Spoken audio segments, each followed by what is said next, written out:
곧 내용은 투자 판단에 대한 참고용이며 특정 자산의 매수 또는 매도를 추천하는 것이 아닙니다. 모든 투자의 최종 책임은 투자자 본인에게 있음을 알려드립니다. 안녕하세요. 오늘 정말 흥미로운 얘기를 해볼까 하는데요. 지금 시장이 뭐랄까 두 개의 세상 같아요. 한쪽에서는 막 글로벌 경제 위험하다, 경고등이 켜졌는데 또 다른 한쪽, 바로 우리 한국 시장은 완전 딴 세상처럼 뜨거운 르네상스를 맞고 있거든요. 이 완전히 상반된 신호 속에서 과연 우리는 2026년에 어떻게 투자해야 할지 그 전략을 한번 찾아보겠습니다. 환영합니다. 주식으로 세상을 이해하는 시간입니다. 자, 이게 바로 오늘 우리가 풀어야 할 가장 큰 숙제이자 질문입니다. 아니, 생각해보세요. 한쪽에서는 막 세계 금융위기가 올지도 모른다 이런 얘기가 나오는데 다른 한쪽에서는 우리 코스피가 4,100선을 뚫고 막 질주하고 있단 말이죠. 이 기이한 불협화음, 대체 정체가 뭘까요? 바로 이 모순 속에 여러분, 우리의 투자 기회가 숨어 있을지도 모릅니다. 자, 그럼 먼저 좀 어두운 얘기부터 시작해 볼게요. 폭풍우가 몰려오고 있는 신호부터 한번 살펴보죠.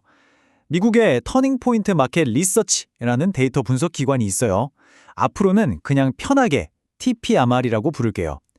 바로 이 기관의 최신 보고서를 뜯어보면서 글로벌 시장의 물밑에서 지금 어떤 균열이 생기고 있는지 한번 확인해 보겠습니다. 자, 지금 보시는 이 문장, 이게 오늘 분석의 핵심 중 하나입니다. 딘 크리스찬스가 이끄는 TPMR이 왜 그렇게 유명하냐면요. 바로 이 금융 섹터를 시장의 건강을 미리 알려주는 탄광 속의 카나리아로 보기 때문이에요. 생각해보면 간단해요. 기술주가 막 화려한 파티를 벌이고 있는 걸 보여준다면 금융주는 그래서 그 파티 비용은 누가 낼 건데 이걸 보여주는 거죠. 즉 경제 시스템의 피와 같은 신용이 잘 돌고 있는지 그 근본적인 체력을 보여준다는 겁니다. 이 차트 한번 보세요. 이게 진짜 기가 막힌 지점인데요. S&P 500 지수 자체는 꽤 괜찮게 오르고 있잖아요. 그런데 바로 그 아래 금융 섹터의 상대적인 힘은 그냥 뚝뚝 떨어지고 있어요. 완전히 무너지고 있죠. 이게 뭘 의미할까요? 겉보기엔 멀쩡해 보이는데 속으로는 골병이 들고 있다는 아주 강력한 신호입니다. TPMR 보고서는 이게 그냥 단순한 현상이 아니라고 말해요. 2000년 닷컴 버블, 그리고 2007년 글로벌 금융위기, 바로 그 직전에 나타났던 위험 신호랑 패턴이 소름 돋게 똑같다는 겁니다. 그래서 TPMR가 구체적으로 딱 세 가지 증거를 댑니다. 첫째, 아까 말씀드렸듯이 금융주가 빌빌댄다는 건 경제의 혈액순환에 문제가 생겼다는 신호라는 거고요. 둘째, 스마트머니라고 하죠. 똑똑한 돈들이 기술주 같은 경기 민감주에서 슬쩍 빠져나와서 필수 소비재나 유틸리티 같은 방어주 쪽으로 옮겨가고 있다는 거예요. 이건 뭐랄까, 파티가 한창인데 눈치 빠른 사람들이 슬슬 외투를 챙겨 입는 그런 느낌이죠. 그리고 마지막으로 되게 이중적인 모습이 보인다는 건데요. 투자자들이 주식을 사긴 사는데 마음 한편으로는 불안하니까 동시에 하락에 대비하는 보험을 들거나 금 같은 안전자산을 야금야금 사 모으고 있다는 겁니다. 한마디로 겉과 속이 다른 시장이라는 거죠. 그래서 이 보고서가 아주 강력하고 어떻게 보면 좀 무서운 경고로 이 섹션을 끝맺습니다. 특히 소형주들, 금리가 오르고 시장에 돈이 마르는 파도가 칠 때 가장 먼저 휩쓸려 나가는 게 바로 이 작은 조개 껍질 같은 소형주들이잖아요. 그래서 보고서는 딱 잘라 말합니다. 절대 보유하지 말라라고요. 와, 정말 단호하죠? 특히 우리 코스닥 중소형 기술주에 투자하시는 분들이라면 이 경고 정말 귀담아 들으셔야 합니다. 자, 좋습니다. 지금까지 좀 무거운 얘기를 했는데요. 그럼 이제 이 어두컴컴한 글로벌 전망에서 시선을 확 돌려서 정말 놀라울 정도로 강한 우리 한국 시장으로 한번 넘어가 보시죠. 완전히 다른 세상이 펼쳐지고 있거든요. 진짜로요. 네, 바로 이 숫자입니다. 4143. 전 세계 시장에서는 경고음이 삐뽀삐뽀 울리는데 우리 코스피는 나는 내 갈 길 간다 하면서 4100선을 그냥 가뿐하게 넘어버렸습니다. 대체 무엇이 이런 엄청난 차이를 만드는 걸까요? 과연 이 강세가 진짜 펀더멘털에 기반한 실력일까요? 아니면 그저 위험한 착시 현상일 뿐일까요? 지금부터 그걸 한번 제대로 파헤쳐 보겠습니다. 데이터를 좀 더 자세히 들여다보면요. 한국 시장의 체력이 확실히 느껴집니다. 코스피는 강세를 보이고 있고요.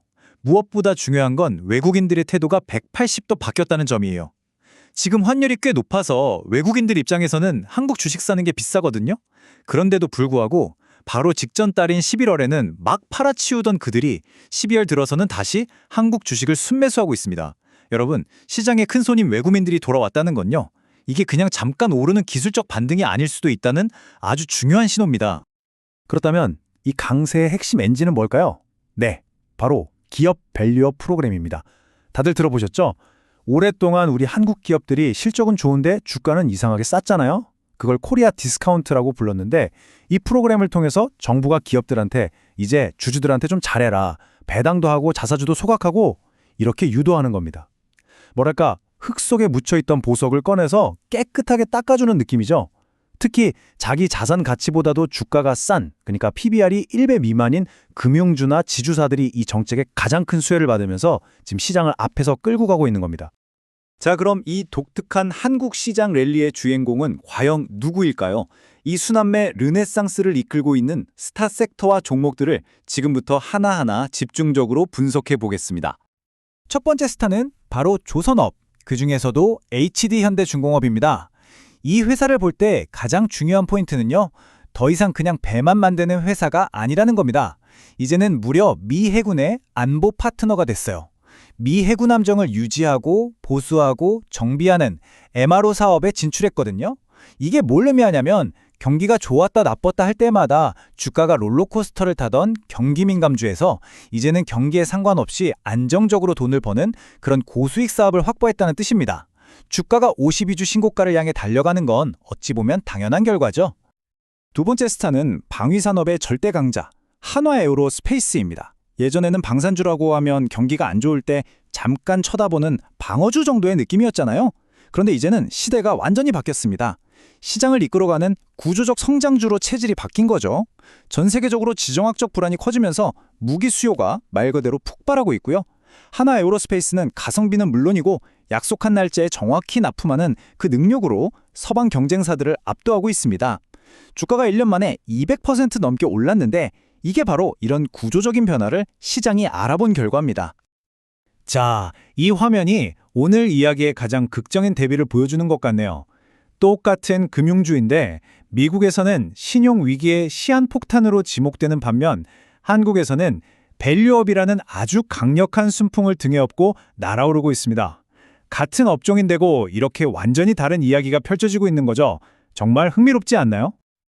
그 대표적인 예가 바로 주주환원의 교과서라고까지 불리는 메리츠 금융지주입니다. 여기는 정말 우리 회사는 주주들을 위해 존재한다는 정책이 아주 확고해요. 또 다른 예로는 키움증권을 들 수 있죠. 시장이 이렇게 뜨거워지면 우리 개인 투자자분들 거래가 엄청나게 늘어나잖아요. 그때마다 발생하는 수수료가 고스란히 키움증권의 수익이 되니까 지금 같은 랠리장에서는 직접적인 수혜를 볼 수밖에 없는 구조인 겁니다. 자, 그럼 이제 정리해 볼 시간입니다. 지금까지 우리는 서로 완전히 다른 두 개의 이야기를 들었어요. 하나는 글로벌 위기가 온다는 경고, 다른 하나는 한국 시장은 문제없다는 강세장. 이 두 가지를 종합해서 우리는 과연 어떻게 포트폴리오를 짜야 살아남을 수 있을지 그 구체적인 생존 전략을 한번 세워보겠습니다. 결국 가장 근본적인 질문은 이거 하나로 귀결됩니다. 정말 만약에 미국 시장이 와르르 무너진다면 과연 우리 한국 시장은 홀로 살아남을 수 있을까? 바로 그 유명한 디커플링 논쟁이죠. 이게 참 양쪽 의견이 다 일리가 있어요. 긍정적으로 보시는 분들은 한국의 방산이나 조선은 이제 경기를 안 타는 산업이고 밸류업 정책 때문에 한국 증시 자체가 매력적이라 괜찮다 이렇게 주장하시죠. 반면에 비관론자들은 무슨 소리냐, 2008년 금융위기 때 못 봤냐, 진짜 위기가 오면 좋은 주식 나쁜 주식 그런 거 없다, 그냥 다 같이 떨어지는 거다 이렇게 경고하고요. 누구 말이 맞을까요? 이렇게 뭐가 맞을지 모르는 불확실한 상황에서 아주 유용한 전략이 있습니다. 바로 바벨 전략이에요. 헬스장에 있는 역기 아시죠? 양쪽 끝에 무거운 원판을 끼우고 가운데는 텅 비어 있잖아요. 투자 포트폴리오도 똑같이 짜는 겁니다.